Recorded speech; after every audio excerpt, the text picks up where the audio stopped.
হ্যাঁ ওই মন্দির যা কবি ওই মাল পাঠাই 5 দিন ধরে চাইতেছে ঠিক আছে এটা করব আচ্ছা ভাই আগে আমগো লোকজন যারা আছে সবাই পাইবো ঠিক আছে বাকিরা পাইলো কি পাইলো না আমগো দেখার বিষয় না আমগো লোকেরে ভালো করে দিবি ওরা আগে দে ডাক দে ঠিক আছে ভাই এটা আর কোন লাগবে না হ্যাঁ এই আসেন বলে তোরা করতে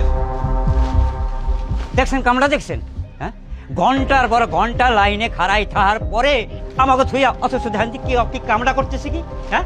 এখন পর্যন্ত খাড়াই রয়েছে আমরা কি বানের জলে বাইক চাইছি নাকি ওরা চেয়ারম্যানের লোক ওরা নেতার একের খাস লোক ওরা চেয়ারম্যানের লোক আর আমরা কি এই লাইনের ভিতরে ফুসুর ফাসার করে কে ফুসুর ফাসার করলে কিন্তু চাল দিব না চাল দিয়ে কিন্তু বন্ধ করে দিমু দাও কথা বলতেছে পরে দেবো ঠিক আছে দে দে দে ভালো করে দে দে ওকে ওকে দিলেন 15 কেজি আমারে দিলেন 5 কেজি হ্যাঁ কা অন্তত 10 কেজি দেন আমার বাসায় খাওয়াই না মানুষ বেশি বাবা 10টা কেজি দেন এই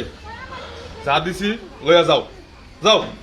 এইটা সরকারি মাল সরকারি চাউল এটা সবাই সমান অধিকার আছে কেন একজনে 15 কেজি একজনে 5 কেজি এটা আমরা মানি না হ্যাঁ ঠিকই তো আমরা সবাই সমান অধিকার একজন 5 কেজি পাইবে একজন 15 কেজি পাইবো এটা তো হইব না এই মিয়া এত কথা কও কি লিগা যা চাল দিছি এটা লয়ে বাইর যাও যাও এটা হইতে পারে না আমরা সবাই সমান অধিকার আল্লাহ বিচার করবে আল্লাহ বিচার করবে যাও যাও যাও যাও হইলো চলো দে সময় এসেছে পরিবর্তনের। আসুন বৈষম্যহীন সমাজ গড়তে দাঁড়াই ন্যায় ও ইনসাফের পক্ষে।